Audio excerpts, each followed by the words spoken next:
been taught in the standard model that as long as you're getting stronger, it doesn't really matter.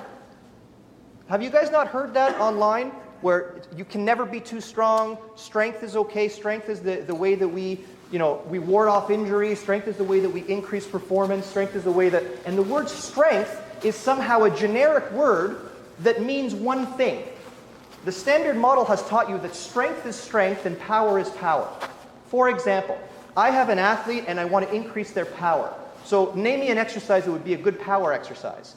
Everyone in the room can throw at an exercise. I would hear things like cleans, I would hear a bunch of Olympic lifting stuff. But is that what that person needs? Is power just a thing, or is power a behavior? Is strength a thing? Is it something to be strong? Or are there different types of strength? And the fact of the matter is, in a human body, there's many different things that have to amalgamate to emerge the behavior that is strength. Strength is not a something. Strength is a behavior of the body that is used to emerge a particular movement in the external environment. And in order to move in the external environment, there's more than just muscle tissue. There's connective tissue, there's nervous system tissue, there's joint space. And all of these things are not considered in the standard model. Why?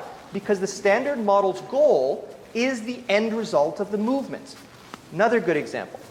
Let me ask you guys, if I want to increase his deadlift, and all I concentrate on is his deadlift, if I do an FRA on his hip today, and then I run a 6 to 8 week program on deadlifting and try to increase deadlift strength, and that's what I concentrate on. If I run the FRA again in 6 to 8 weeks, what do I expect to find on that hip? Do I expect the hip is going to have more range of motion? What is going to be the finding on that FRA? The finding is that his hip is going to mold to whatever the exercise is that you were doing. In other words, a deadlift is not for your hip. So if you get good at deadlifting, you're automatically going to get bad at hipping. And that's just because of the law of specificity. The whole idea with getting good at an external motion or an external movement is you're trying to accommodate to the movement. Okay? When you accommodate to something, that is the definition of when you get better at something. However, when you're training, you want to avoid accommodation at all costs because the goal of your training is adaptation. And if you want a body to continually adapt, you need to continually bring a body to the exercises that are not accommodated to the exercises you're doing. And unfortunately, with the standard model, because we use a bunch of named exercises, what we tend to do is we tend to teach people to accommodate to a particular movement at the expense of their other tissues. And the fact is that when you focus on one type of movement or you continuously put the same forces into the same tissue over and over and over, there are limits to the ability for your tissue to adapt. And not only that, but when you want to adapt one particular tissue, I want more muscle tissue, there are other ecologies or systems in your body that you need to maintain in order to allow those adaptations to occur properly. And what we're going to show you here is that people focus on one ecology, for example, the muscular system, and they often override the ability for, say, the connective tissue system to absorb the forces of the muscular system. And then you blow out your shoulder or you blow out your hip. Why? Because we're training in a non-ecologically balanced way. Why? Because we're honing people towards these external movements. So what we're telling you now is instead of working on self-organization, what's self-organization?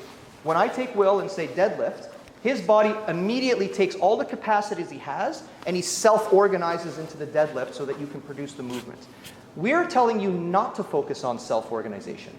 We're telling you to focus on self-determination. In other words, we are training the person to have the capacities needed so that when they go to the deadlift, that deadlift stimulates adaptation. Because if you've been deadlifting for 4 months now, the ability to adapt from a deadlift goes down because you're accommodating to the deadlift. It's the same reason why when I take someone who doesn't know how to swim and I throw them in a pool, it's a great workout.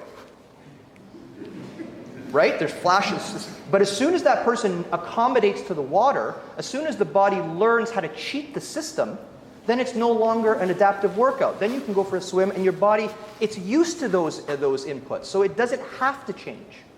So what we tend to do is we tend to take people, we accommodate them quickly to a particular thing, and then we use their accommodated body to continue to train. And then we wonder why things go wrong. It's because you're training them to do something in their external environment as opposed to supporting their internal necessities to be able to self-organize in their external environment.